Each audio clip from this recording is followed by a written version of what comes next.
Ils l'ont vaincu par le sang de l'agneau et par la parole de leur témoignage. De ce message, j'aimerais donner juste des clés. Je vais donner des clés. Je vais donner des clés à tous ceux qui combattent encore avec le mensonge, à tous ceux qui se battent encore avec les impudicités, à tous ceux qui se battent encore avec les adultères, à tous ceux qui se battent encore avec les dissolutions, tout ce qui est désir de la chair. J'aimerais vous dire, Dieu nous donne des clés. Et la victoire, nous l'avons par le sang de l'agneau et par la parole de notre témoignage. Par le sang de l'agneau, nous avons la victoire sur le mal. Dis Amen. Je déclare que par le sang de Jésus, tu as la victoire sur le mal. Par la mort de Jésus, tu as la victoire sur ce qui te combat. Par la mort de Jésus à la croix, tu as la victoire sur la colère. Quand on te dit que tu as la victoire sur la colère, cela voudrait dire que tu as la capacité, parce que Jésus est mort, de dompter la colère aujourd'hui. Hier, ce n'était pas possible quand Jésus n'était pas encore mort. Tu pouvais te débattre et finalement être vaincu par ce mal. Mais aujourd'hui, parce que Jésus est mort et ressuscité, tu as le pouvoir de dompter ce mal-là. Même si tu sens que tu vis des oppositions, il faut comprendre qu'en t'appuyant sur la mort de Jésus à la croix, tu domineras ce mal. La rancune qui est dans ton cœur, le mal qu'on t'a fait, qui fait que tu n'arrives pas à pardonner. Tu sens dans ton cœur que même quand tu veux pardonner, tu sais que tu dois pardonner, mais tu n'arrives pas à pardonner. Le mal est attaché à ton cœur. Tu te souviens toujours de ce qu'on t'a fait et c'est difficile pour toi de pardonner. Je veux te dire aujourd'hui, en t'appuyant sur la mort de Jésus et sa résurrection, tu peux dominer cette rancune. Et c'est pour cela qu'après ce message, nous allons prier pour que Dieu puisse libérer toutes ces personnes qui sont parmi nous, qui ont ce genre de problème. Parce que souvent on pense que quand on parle de péché, on pense que c'est ce qu'on voit dans la tête de l'homme. On voit, quand on dit péché, on voit juste le péché sexuel. Ce n'est pas ça seulement qui est le péché. Il y a beaucoup d'autres choses, même le mensonge, le fait de ne pas pouvoir pardonner, les rancunes, tout ça, la jalousie, la colère, la haine, tout ça, c'est le lot de péchés que nous devons traiter. Et le Seigneur veut nous délivrer. Ça a été déjà fait dans le monde spirituel, avant que ça ne vienne s'accomplir dans le monde physique ici. Ils l'ont vaincu à cause du sang de l'agneau et à cause de la parole de leur témoignage. Et ils n'ont pas aimé leur vie jusqu'à craindre la mort. La mort, oui. C'est pourquoi réjouissez-vous, cieux, et vous qui habitez dans les cieux. Oui. Malheur à la terre et à la mer. Car le diable est descendu vers vous, animé d'une grande colère, sachant qu'il a peu de temps. Merci, asseyez-vous. Alors, j'ai voulu lire ce passage-là pour vous situer le thème. Ils l'ont vaincu par le sang de l'agneau et par la parole de leur témoignage. Ce n'est vraiment pas ça que je veux prêcher. Je veux traiter de la transformation. Je veux amener quelqu'un à comprendre que depuis tous les enseignements que j'ai donnés jusqu'ici, parlant de la chair, des désirs de la chair, nous avons le pouvoir de régner, de dominer, de contrôler, de conduire et de détruire tout ce qui mine notre homme intérieur par la victoire que Jésus a obtenue pour nous à la croix. Ces choses qui n'étaient pas possibles autrefois le sont aujourd'hui à cause de ce qu'il est mort pour nous. Je veux qu'on aille en Galates chapitre 5 verset 13 à 25. Avant qu'on ne parle de ces choses, de la transformation, je veux que nous puissions comprendre déjà ce qu'on appelle les désirs de la chair. Il faut que tout le monde le lise. On l'a lu dimanche dernier. Je veux que vous compreniez ce qu'on appelle les désirs de la chair. Je dis souvent, et je le dirai toujours, notre plus grand ennemi, ce n'est pas Satan. Notre plus grand ennemi, c'est la nature qui a été créée en nous par le péché de Adam et de Ève.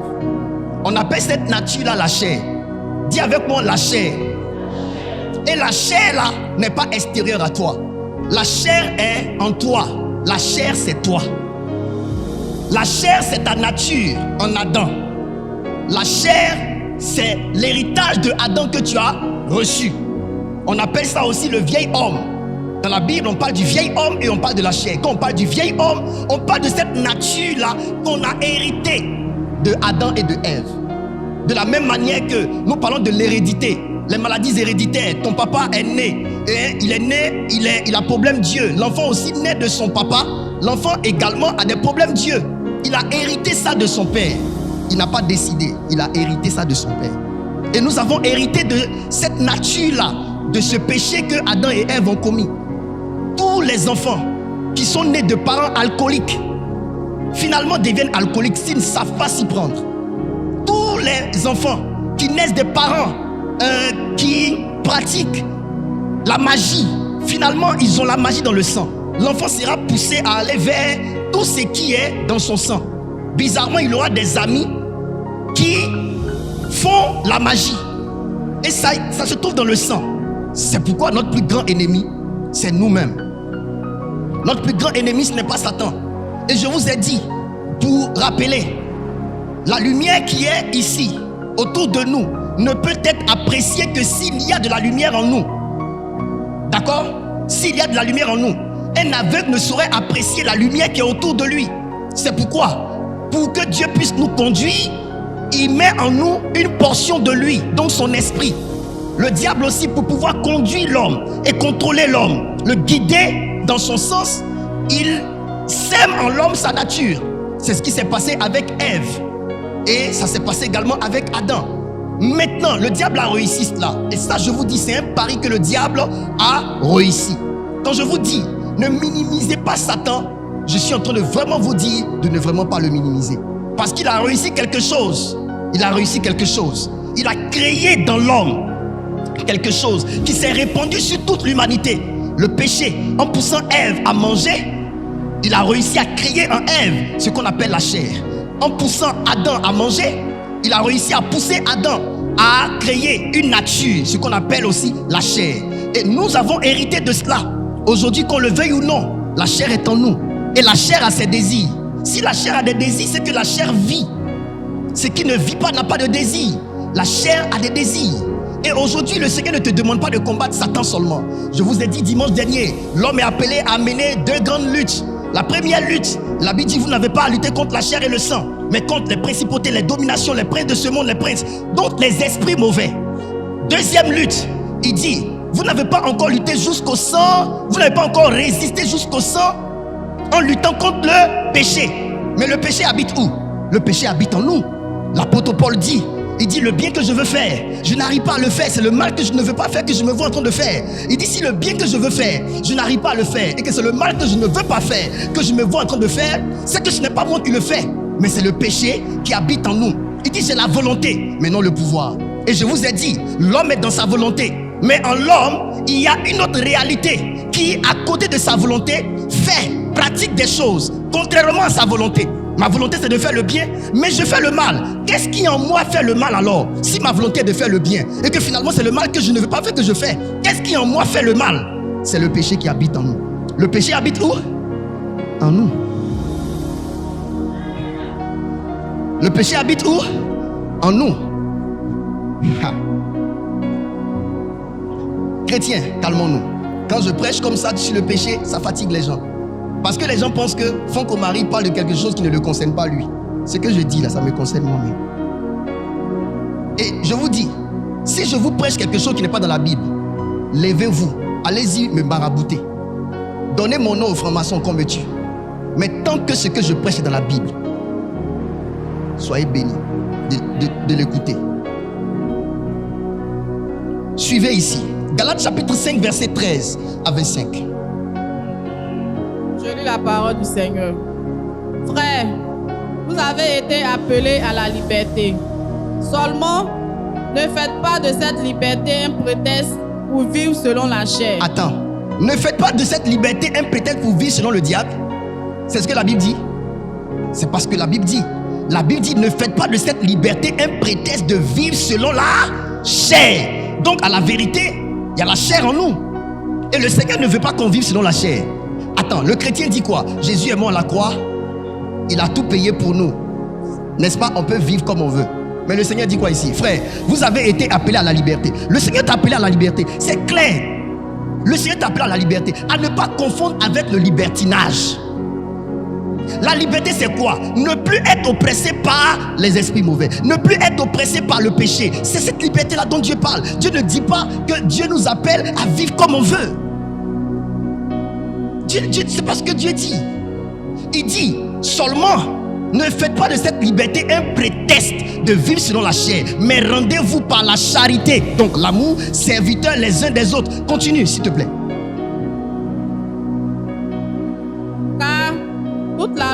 accomplie dans une seule parole. Dans celle-ci, tu aimeras ton prochain comme toi-même. Mais si vous vous mordez et vous dévorez les uns les autres, si nous faisons des histoires, des bagarres entre nous, les uns les autres, prenez garde que vous ne soyez détruits les uns par les autres. C'est clair. Si dans l'église, on fait des histoires, on se mord, on se bagarre, c'est clair qu'on sera détruits les uns par les autres. Et Dieu ne veut pas que cela se passe dans sa maison. Dieu veut qu'il y ait la symbiose, la quiétude, la paix entre nous. Pourquoi la parole de Dieu devrait-elle venir créer des discordes entre nous? Alors que c'est la parole de Dieu qui devrait en principe nous emmener à aller dans le même sens. Ton Dieu que tu dis tu aimes, on dit sa parole est là. Son serviteur qui est son ouvrier, il vient te partager sa parole. Et puis tu prends ça pour faire la guerre contre lui. Moi pourquoi? Pourquoi tu te fâches avec moi? Parce que j'ai prêché ce qui est dans la Bible. Moi je ne comprends pas. Pourquoi vous allez faire des débats contre moi? M'attaquer, moi, un innocent, parce que je suis en train de vous enseigner ce qui est dans la Bible. C'est comme tu vas à l'école, le professeur d'histoire géo vient, il ouvre son livre d'histoire géo, il t'enseigne les histoires et géographie. Et puis toi, tu te fâches avec lui. Mais pourquoi? Si toi, tu étais professeur, est-ce que tu te serais vu en train de t'asseoir devant un professeur? Non, c'est pas que tu es élève. L'élève ne connaît pas, c'est le professeur qui connaît, qui enseigne à l'élève. Quand tu ne comprends pas, tu poses des questions. Le professeur est en droit de te donner des réponses pour t'éclaircir. C'est comme ça on fait. Mais on ne se fâche pas avec lui. Et autre chose, quand vous venez dans la maison de Dieu, sachez que l'Esprit de Dieu est vivant. L'Esprit de Dieu est vivant et Dieu sait tout.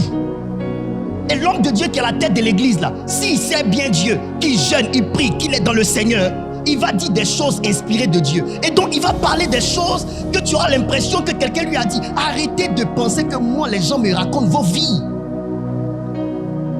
Arrêtez. Arrêtez ça, ça empoisonne l'œuvre de Dieu. Arrêtez de croire que chaque fois que je prêche et que ce que je prêche va dans votre sens, c'est que c'est un de vos frères qui est venu me raconter. Qui me parle? Donc vous ne croyez pas que Dieu puisse parler. Vous ne croyez pas que Dieu puisse inspirer son serviteur. Pendant que vous mangez, le monsieur il est dans 5 mois de jeûne. Donc vous pensez que quelqu'un va être dans un temps de jeûne long et prier toutes les nuits et ne pas être inspiré de Dieu. Et chaque fois qu'on prêche ici, après vous sentez des tensions entre des frères. D'autres pensent que quelqu'un est venu. Mais pourquoi vous dites que je suis un serviteur de Dieu et ne croyez-vous pas que Dieu puisse m'utiliser? Je peux prier pour que vous guérissez. Je peux prier pour que vous ayez des enfants. Je peux prier pour que la stérile enfante. Je peux prophétiser pour que vous rentrez dans votre bénédiction. Mais je ne peux pas prêcher sous inspiration de Dieu et dire des choses que vous avez faites. C'est grave. Et après chaque prédication, il y a d'autres qui sont fâchés. D'autres même se lèvent lors de la prédication. Ils s'en vont dehors parce qu'ils ne supportent pas. Parce qu'ils pensent que c'est d'eux qu'on parle. Pourquoi vous vous comportez comme ça?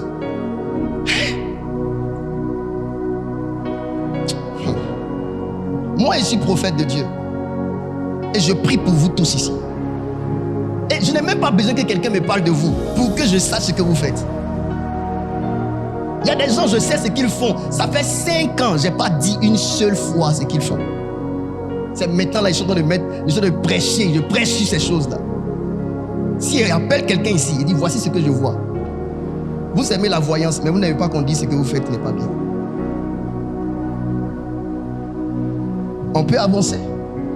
Mais si vous vous mordez et vous dévorez les uns les autres, prenez garde que vous ne soyez détruits les uns par les autres. C'est même pas Satan qui va venir nous détruire. C'est nous-mêmes on va se détruire entre nous parce qu'on se fâche entre nous. On fait les guerres entre nous. Arrêtons ça. Continue ma fille. Je dis donc, marchez selon l'esprit. Et vous n'accomplirez pas les désirs de la chair. Je vous ai dit que l'homme a été créé pour être conduit. Quand on dit marcher selon l'esprit, ça veut dire quoi? Ça veut dire soyez conduit par l'esprit. Donc, voilà la solution. On ne te dit pas de tuer la chair. Parce que la chair est déjà en toi. La chair ne peut pas mourir. La chair que vous voyez, la chair ne peut pas mourir. Mais on te dit, pour ne pas que la chair, tu accomplisses tes désirs, il faut marcher selon l'esprit. Autrement dit, si tu ne marches pas selon l'esprit, tu feras quoi? Tu accompliras les désirs de la chair. Maintenant, dites-moi, un homme qui accomplit les désirs de la chair, marche-t-il selon l'esprit? L'esprit là, c'est grand E. Regardez, c'est pas grand E. Ça ne parle pas donc de l'esprit de l'homme, ça parle de l'esprit de Dieu. Ça là, ce message-là, c'est pas pour les païens, c'est pour les chrétiens. Ce message-là, c'est pour les chrétiens. Je suis chrétien, il peut faire comme je veux, puis il va au ciel. C'est faux. On dit, il faut marcher selon l'esprit.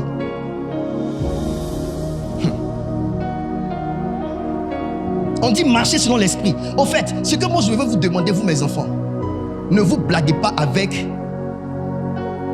des fables, la fiction, la pensée générale. La pensée générale là, c'est quoi? C'est les pensées faciles. On peut vivre comme on veut et puis on va au ciel parce qu'on a dit oui à Jésus. C'est pas ça. Tu penses qu'il suffit juste d'avoir un permis et puis tu montes dans une voiture, tu ne respectes pas les codes de la route et puis tu ne vas pas faire d'accident?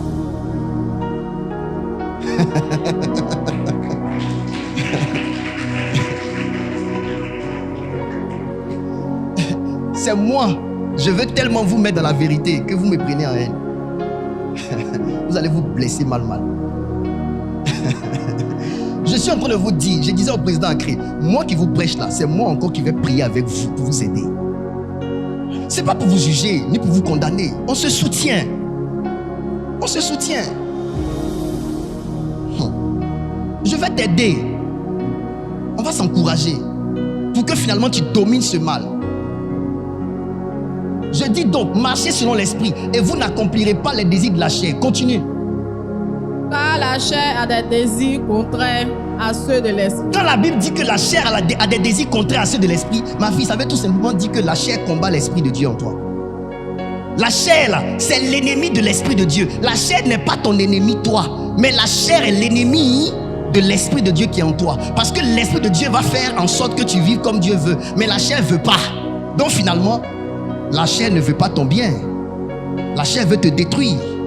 La chair veut t'engloutir. La chair veut te noyer. La chair veut te tuer. Ton pire ennemi, c'est la chair. Et puis regardez.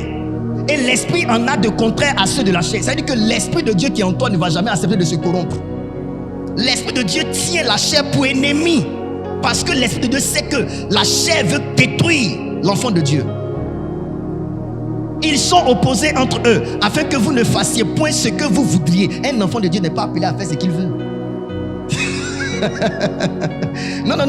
L'enfant de Dieu ne fait pas ce qu'il veut. L'enfant de Dieu fait ce que Dieu veut. L'enfant de Dieu est appelé à vivre selon la volonté de Dieu. Il n'est pas appelé à faire comme il veut. Non. Parce que si tu fais comme tu veux, c'est que tu n'as pas de propriétaire. Quelqu'un qui est ton propriétaire. Tu n'as pas de compte à rendre à quelqu'un. Dans la vie, tous les grands enseignants de leadership disent: méfiez-vous de ceux qui n'ont de compte à rendre à personne. Ceux qui réussissent dans la vie, c'est des gens qui rendent des comptes à quelqu'un. Quand tu ne rends compte à personne, tu as un esprit indépendant, c'est pas bon.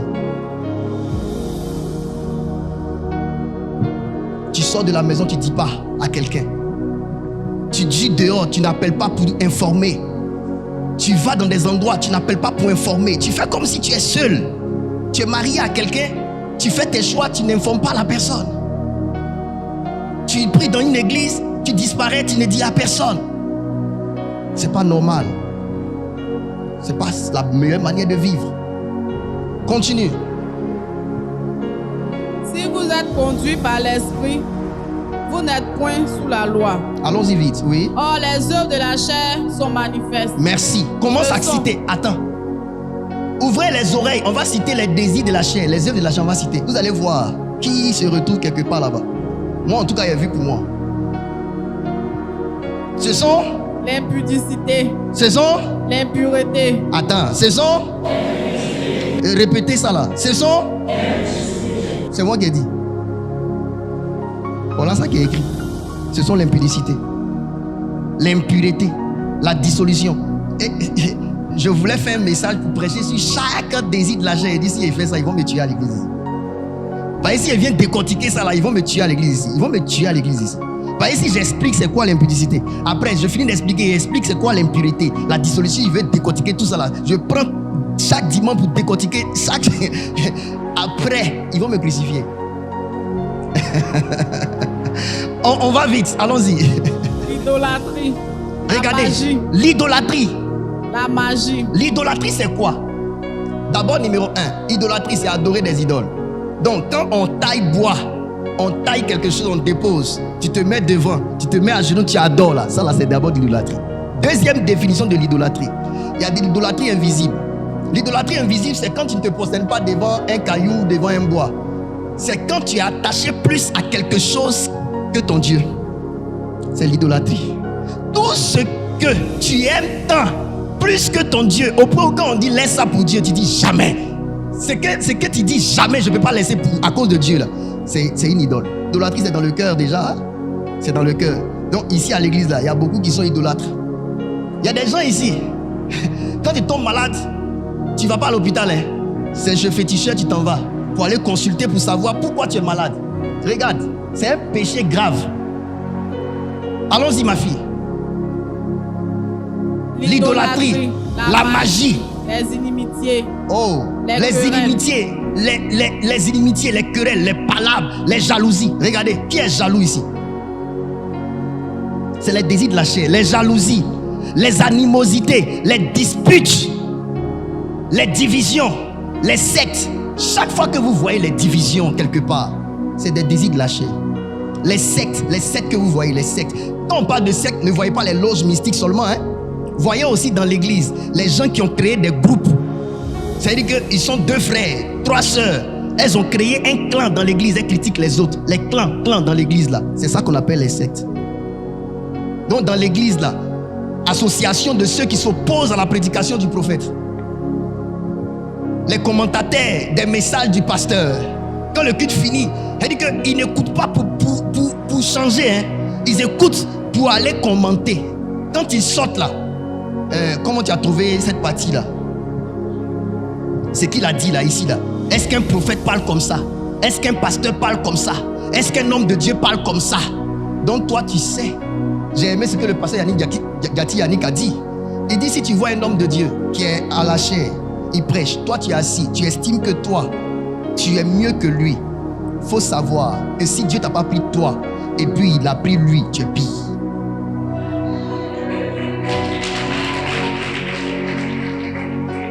Big up au pasteur Yannick Gati. Oui, j'ai aimé.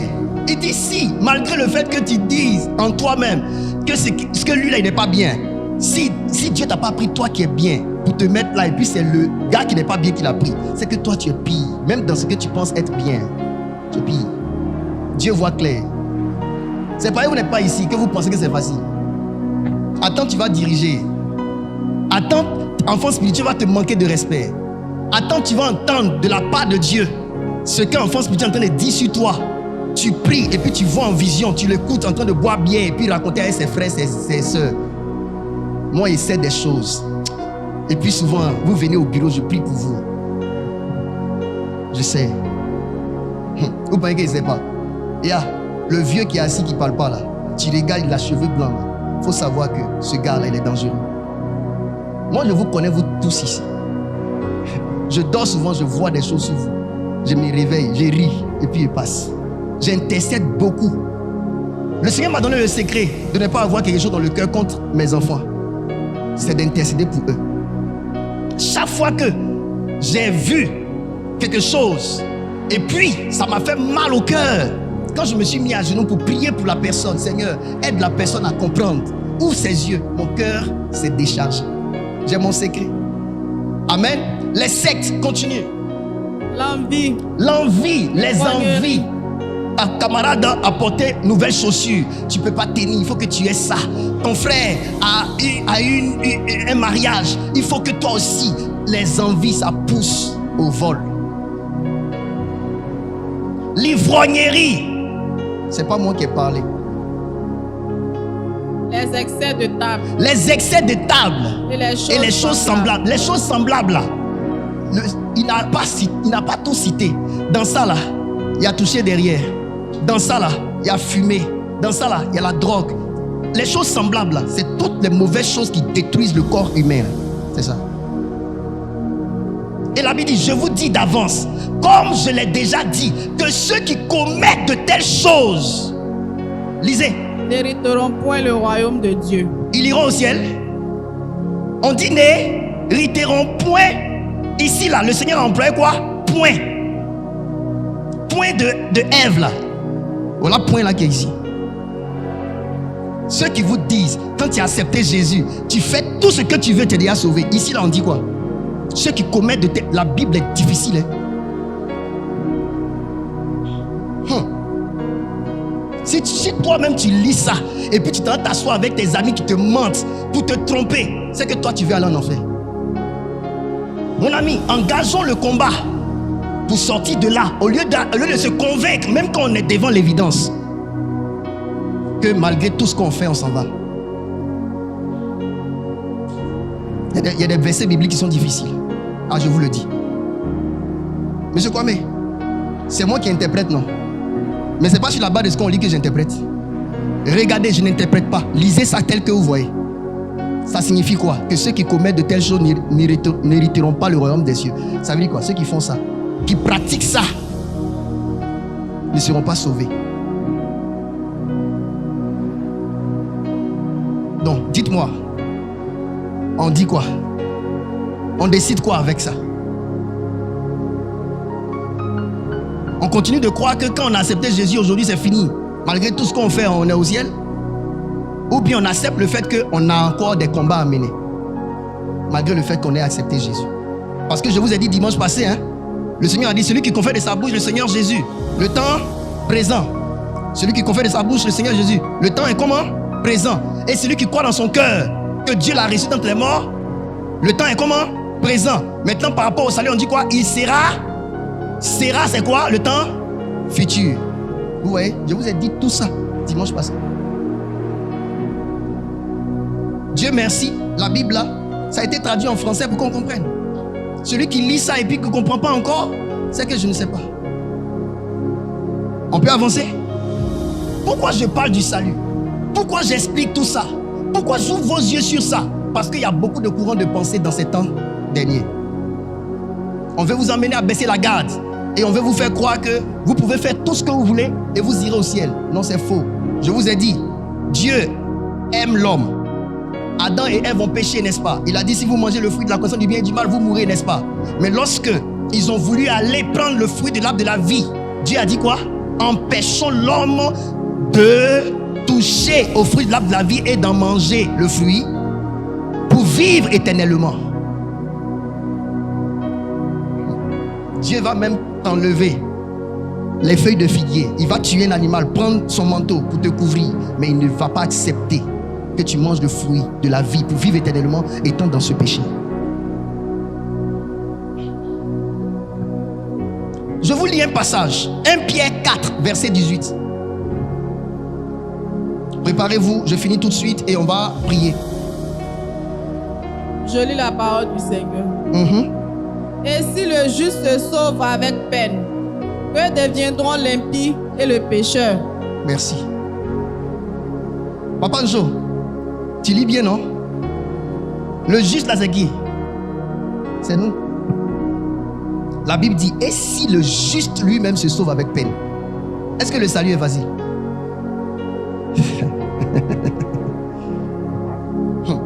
Mes enfants, vous tous qui êtes ici, regardez, mon message là, c'est de sauver les gens. Mon message principal, c'est de sauver les gens. On va prier, tu vas te marier, mais il faut qu'à la fin, tu sois sauvé. On va prier, tu vas avoir de l'argent, mais il faut qu'à la fin, tu sois sauvé.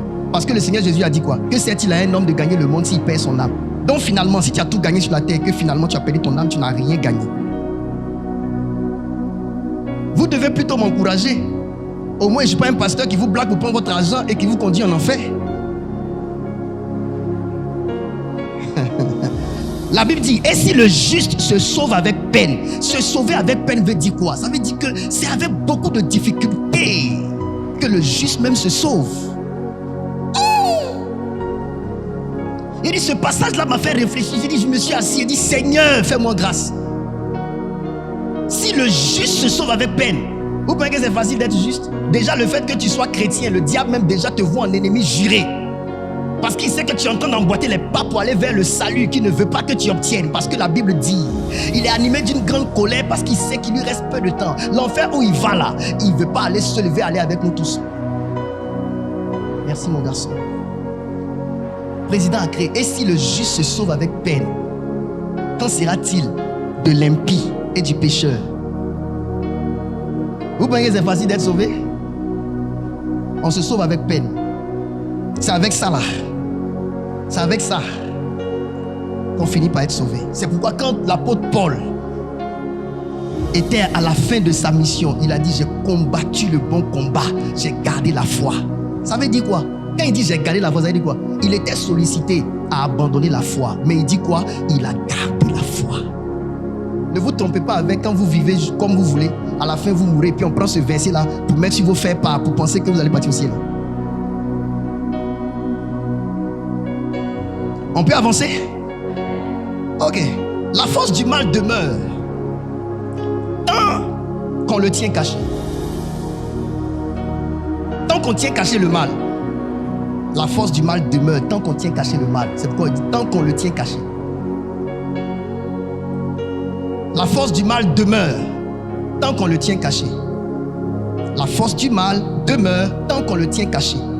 Je suis en train de vous donner la solution maintenant, des solutions pratiques pour que nous puissions sortir du mal. La force du mal demeure tant qu'on le tient caché. Genèse chapitre 3, versets 8 à 9. Genèse 3, 8 à 9. Vous allez voir, lorsque l'homme a péché, quand Dieu venait vers l'homme, il y a une attitude que l'homme a eue. L'homme s'est caché. Vas-y. Alors il entendit la voix de l'Éternel Dieu. Il parcourait le jardin vers le soir. Et l'homme et sa femme se cachaient loin de la face de l'Éternel Dieu, au milieu des arbres du jardin. Voilà l'attitude qui donne la force au mal dans notre vie. Se cacher de Dieu.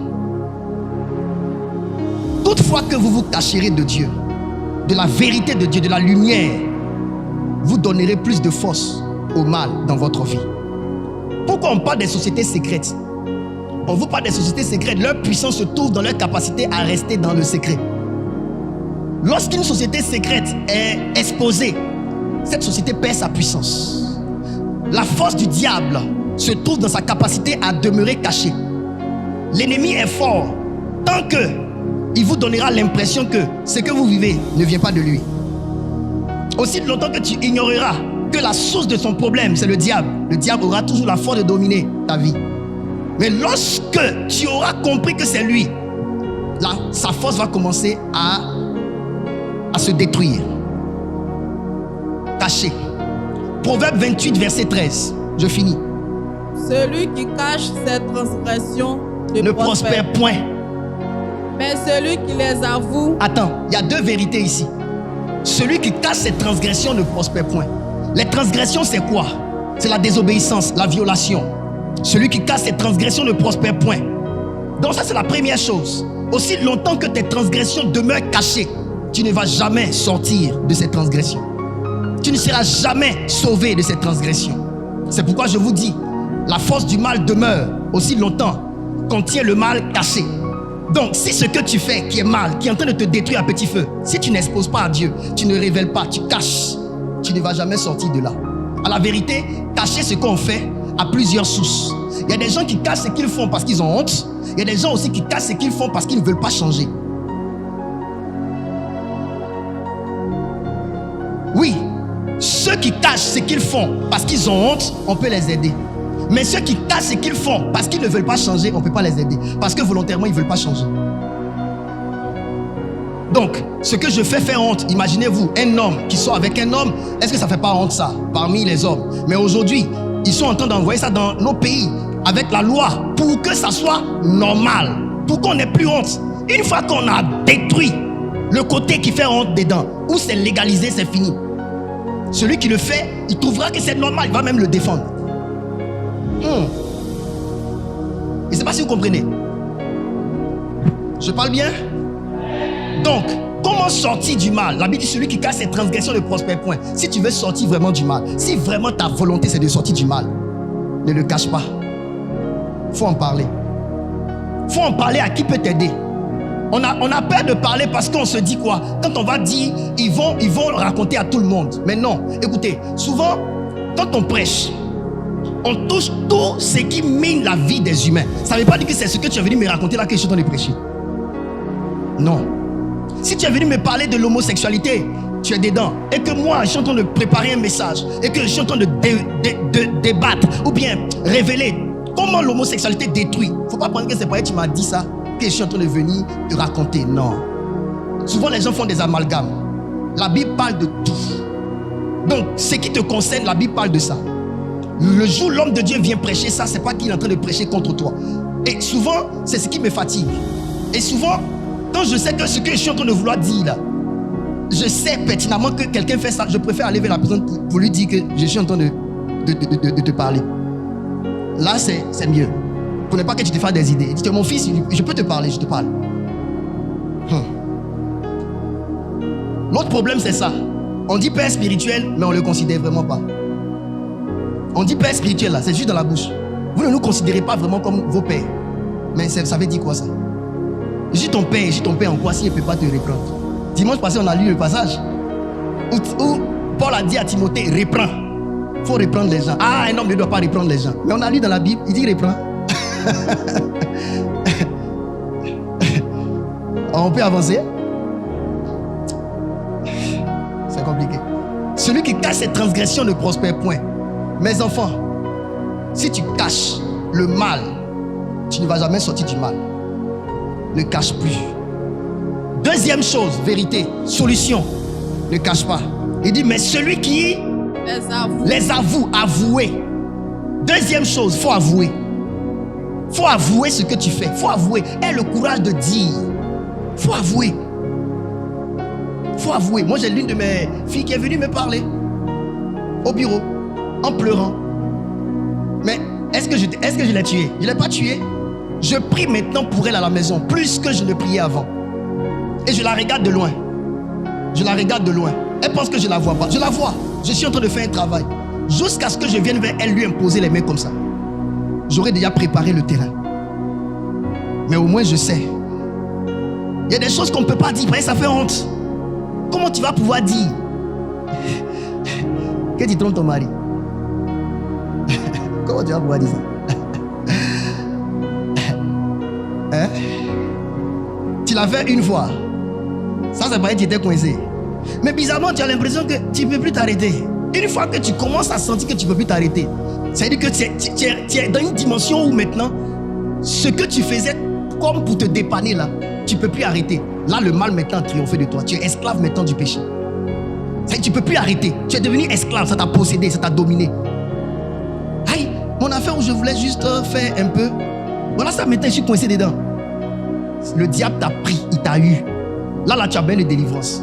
Là, tu as besoin vraiment d'aide. Et après avoir avoué, quand tu avoues ce que tu as fait, tu n'as pas encore le dessus. Tu es dans le schéma de la délivrance. Maintenant, on dit et les délaisse. C'est quand tu les délaisses maintenant que tu obtiens miséricorde. Maintenant, dites-moi. Dites-moi. Si tu n'as pas délaissé et que tu as juste dit, tu penses que Dieu te pardonne?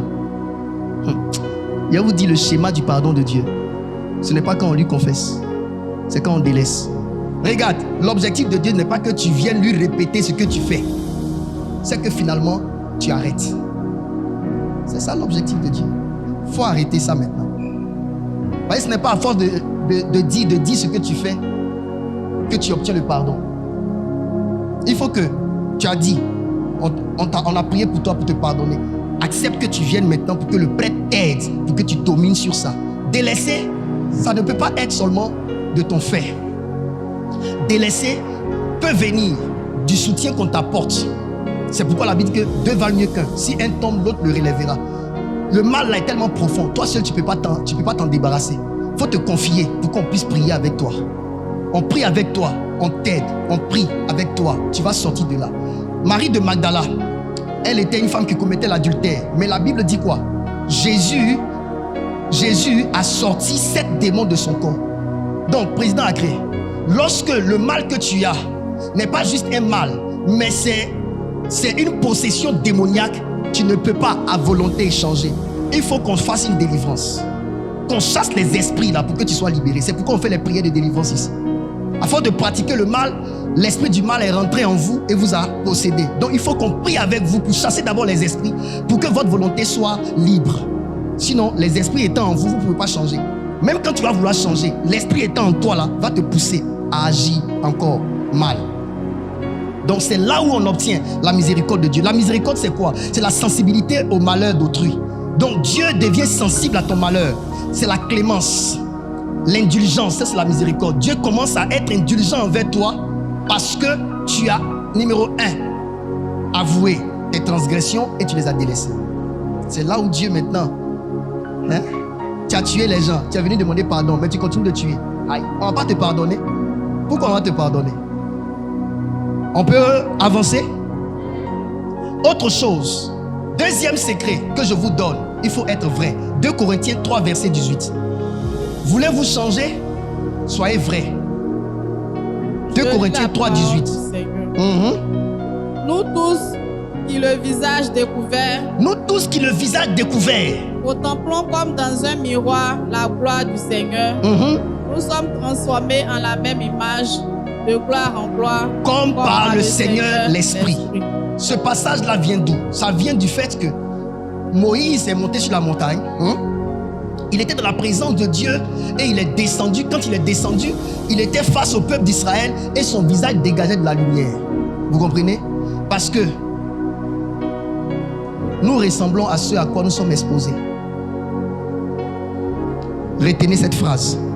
Tu ressembles à ce à quoi tu es exposé. L'environnement façonne l'homme. D'accord? L'environnement façonne l'homme.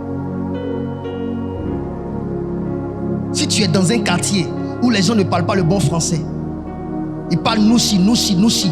Tu restes dans ce quartier-là, finalement tu vas parler nouchi. L'environnement va te façonner. Tu es dans une maison, tu dors dans une maison où les gens ils ne sont pas propres. La saleté, on vient, on jette tout partout, partout. Si tu n'es pas fort, tu vas faire ça. L'environnement façonne l'homme. La manière de parler façonne l'homme. Ça façonne l'homme. Donc vous devez comprendre. C'est pourquoi il dit, nous tous qui le visage découvert, contemplons comme dans un miroir la gloire du Seigneur. Nous sommes transformés en la même image, de gloire en gloire, comme par le Seigneur l'Esprit. Ce passage-là veut tout simplement dire, il faut être vrai envers Dieu et envers soi-même. Enlever, oui, ce qui te couvre le visage, il faut enlever. Ça, c'est-à-dire, mon vrai moi est en bas, mais je me couvre avec un faux moi. C'est l'hypocrisie. Donner l'impression d'être ce qu'on n'est pas, ça empêche de devenir une personne à l'image de Christ. Dieu ne veut pas que vous l'impressionniez. Dieu ne veut pas de ça. Au fait, j'aimerais vous dire une chose. Dieu ne vous demande pas d'avoir une bonne vie. Dieu vous demande de compter sur lui pour que lui vous donne sa vie. Vous n'avez pas à lutter pour devenir bien, pour venir impressionner le Seigneur. C'est lui qui vous change dans le modèle qu'il est. Le tissu que le couturier doit coudre là, ne se coupe pas de lui-même avant que le couturier ne l'expose. Le tissu vient tel qu'il est. Le couturier a son plan. Il prend le tissu, coupe, il coud en fonction du modèle et puis il l'expose. C'est Jésus qui veut te transformer. C'est pourquoi arrête de te cacher. Tu sais que quand on est chrétien, il faut bien vivre. Tu sais ça. Mais viens tel que tu es. Si tu viens boiteux, viens avec ça. Jésus peut te changer pour rendre ton pied là bien. Tu es venu que tu es aveugle. Ah, moi, ma vie, c'est ça. C'est ça là que je fais. Moi, je suis colérique. Viens avec ça. On ne te demande pas de venir impressionner le Seigneur. On ne vous demande pas de changer vous-même. On vous demande de compter sur Dieu pour que Dieu vous change. C'est pourquoi soyez vrais. Soyez vrais. Amen. Voilà. Dernière chose. Le Seigneur, quand j'ai préparé ce petit message, il m'a dit, dis-leur cette chose-là. Ce qui fait que ils ne vont jamais changer. 1 Corinthiens 15, verset 33. Ne vous y trompez pas. Les mauvaises compagnies corrompent les bonnes mœurs. Voilà. Voilà l'ennemi de la transformation. Les mauvaises compagnies. Si tu veux changer, il faut être vrai envers le Seigneur et envers toi-même. Expose-toi au Seigneur. Nous qui regardons, contemplons la gloire du Fils de Dieu comme dans un miroir, on devient ce à quoi on est exposé. Regardez, vos enfants là, vous leur exposez la télé. Laissez vos enfants devant la télé. pendant un mois, vous allez voir, tout ce qu'ils vont dire, c'est ce qui vient de la télé. Leur comportement, c'est ce qui vient de la télé. Donc vous allez laisser vos enfants avoir une éducation venant de la télé. Tu vas voir, ton enfant va commencer à danser les danses qu'il a vues à la télé. Ton enfant va commencer à chanter les chansons qu'il a vues à la télé. On devient ce à quoi on est exposé. Autre chose, on devient à l'image des amis qu'on a. Quand tu marches avec des amis, ils vont t'influencer. C'est pourquoi la Bible dit, ne vous y trompez pas. Ça veut dire que ça là, c'est Dieu même qui te dit ça. Il ne faut même pas compter sur moi. Il ne faut pas te tromper. Les mauvaises compagnies corrompent les bonnes mœurs. Les mœurs, c'est quoi? C'est la conduite. D'accord? Donc tu auras de mauvaises conduites si tu marches avec de mauvaises personnes. Quelqu'un qui te dit qu'il veut changer, il faut regarder ses amis qu'il a. S'il a de mauvais amis, il ne changera pas, il deviendra mauvais. Moi, je finis avec ceci, et puis on va prier. J'ai été à l'internat. Monsieur Kwame connaît l'internat où j'étais, parce qu'il lui aussi y était, avant que moi je ne vienne. On était 105 élèves, 105 ou 106 comme ça.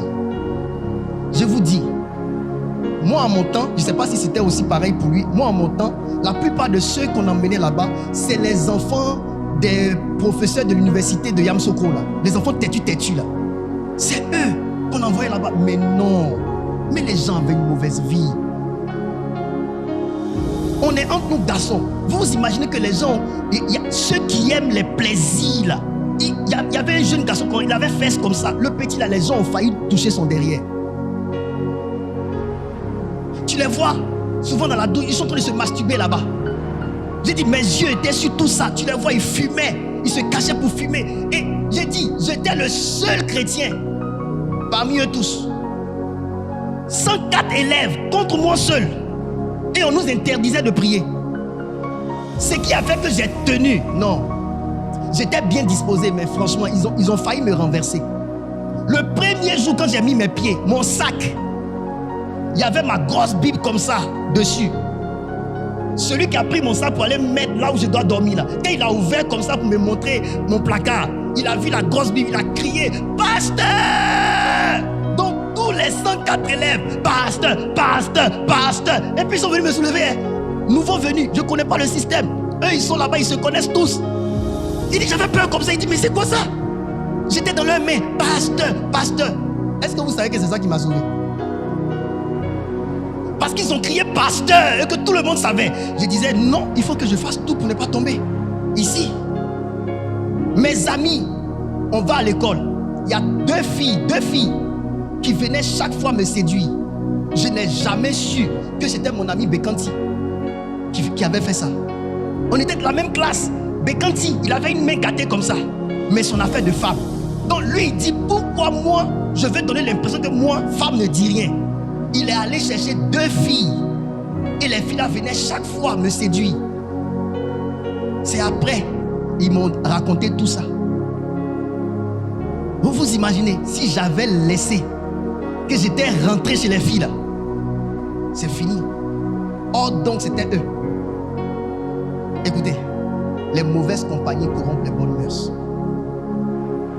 Si tu veux changer à l'image de Dieu, change tes fréquentations, change tes amis. Il y a des camarades, quand tu marches avec elles vont te pousser dans les bras des garçons. Il y a des amis, si tu marches avec eux, ils vont te pousser dans les bras de l'alcool. Il y a des gens, tu marches avec eux, ils vont te pousser dans mensonge. Il y a des gens, tu marches avec eux, ils vont te pousser dans tromper les femmes. Tromper ta femme, coucher avec beaucoup de femmes. Finalement, quand tu vas avoir ta maladie, ils ne seront pas là. Que Dieu vous soutienne et que Dieu vous aide.